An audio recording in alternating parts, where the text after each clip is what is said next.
Bonjour et merci d'être avec nous pour ce point de l'actualité sur RTI 1. La journée d'hier a marqué la célébration de la fête de Ramadan en Côte d'Ivoire. Les musulmans ont été appelés à conserver les bonnes habitudes acquises pendant ce mois saint et aussi à cultiver la paix. Ali Diarra-Souba pour la cérémonie officielle. Elle marque la fin de 30 jours de privation, de pénitence, 30 jours de recueillement spirituel. La prière de l'Aïd el-Fitr a été célébrée officiellement ce matin à la grande mosquée de la Riviera Golfe. L'imam principal de la mosquée, Mamadou Traoré, après avoir officié 2 unités de prière comme le veut la tradition islamique, a livré son sermon. Un message fait essentiellement d'exhortation aux fidèles à se conformer aux injonctions divines.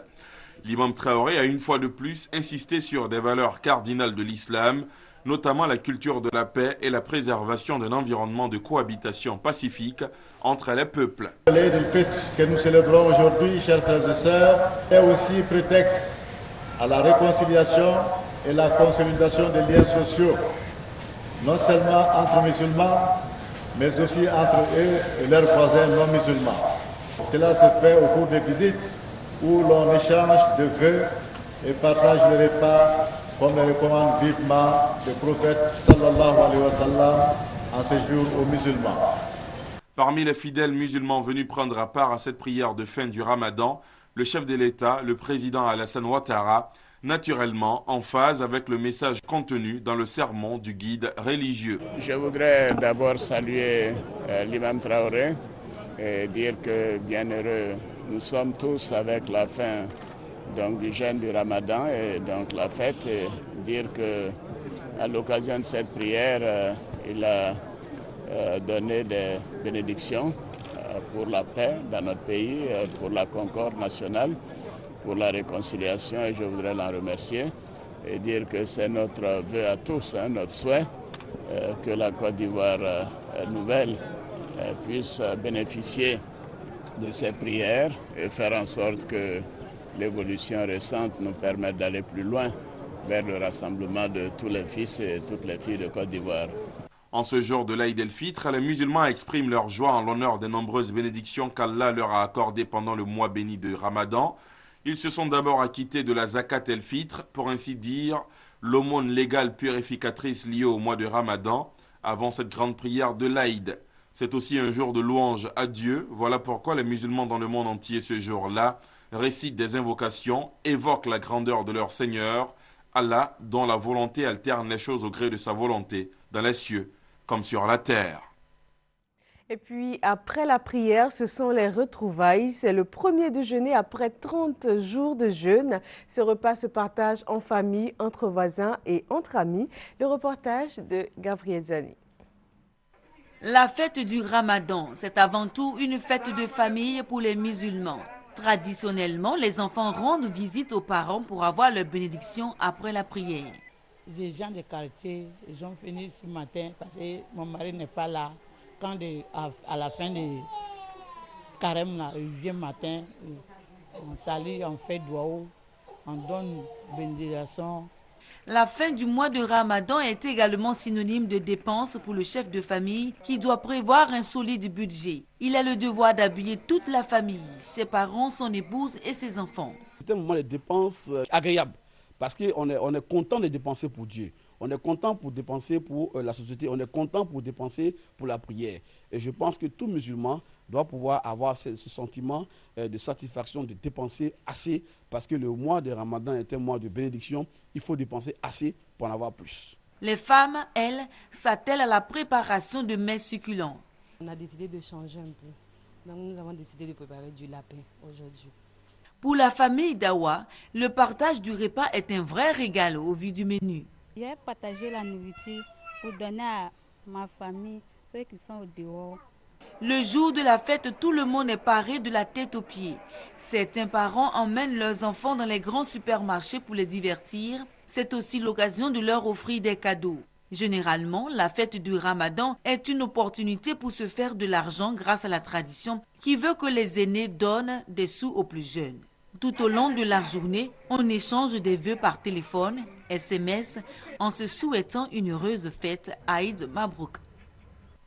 Le renforcement de la coopération entre la Côte d'Ivoire et la Guinée équatoriale au centre d'une série de rencontres.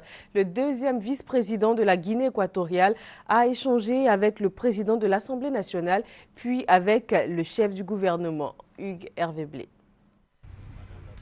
Avant la primature, c'est à l'Assemblée nationale qu'a été reçu le deuxième vice-président de la Guinée équatoriale chargé de la défense et de la sécurité. Le président de l'Assemblée nationale, Guillaume Soro, et son hôte, le deuxième vice-président, Théodoro Nguema Obiang-Mangue, ont eu un tête-à-tête avant de se rendre tous deux à la primature. Avec le premier ministre Daniel Kablan-Duncan, il a été question de la coopération entre la Côte d'Ivoire et la Guinée équatoriale.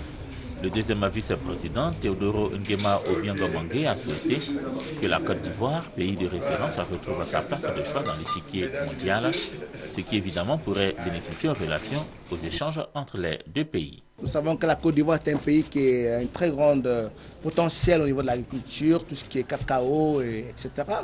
Donc nous cherchons d'essayer de faire qu'il y ait une relation au niveau des deux pays pour renforcer tous ces échanges au niveau des étudiants pour qu'ils puissent venir se former ici en Côte d'Ivoire pour prendre l'expérience. Hein. Ici en Côte d'Ivoire, c'est un pays qui a énormément d'expérience sur tout ce qui est au niveau agricole. Et aussi nous, on peut aussi apporter aussi nos expériences au niveau du secteur pétrolier, du gaz, parce que vous savez, la Côte d'Ivoire aujourd'hui a fait des découvertes du pétrole et également du gaz, et nous aussi on peut aussi apporter quelque chose. Donc il faut ces échanges entre les deux États, de deux pays. On a beaucoup à s'apporter. Le deuxième vice-président de la Guinée équatoriale est arrivé à Abidjan dans le cadre des festivités des 53 ans de l'indépendance de la Côte d'Ivoire.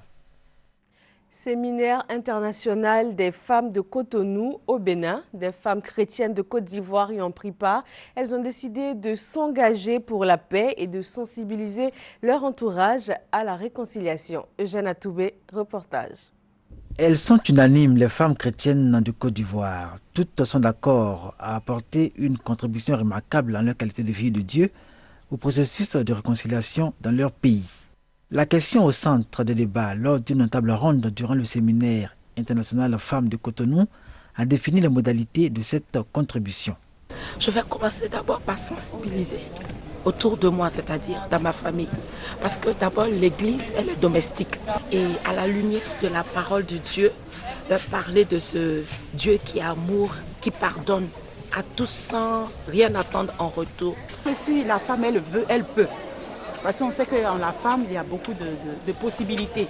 Donc je les exhorte à sortir de leur, de leur trou, voilà, pour pouvoir porter ce message de réconciliation.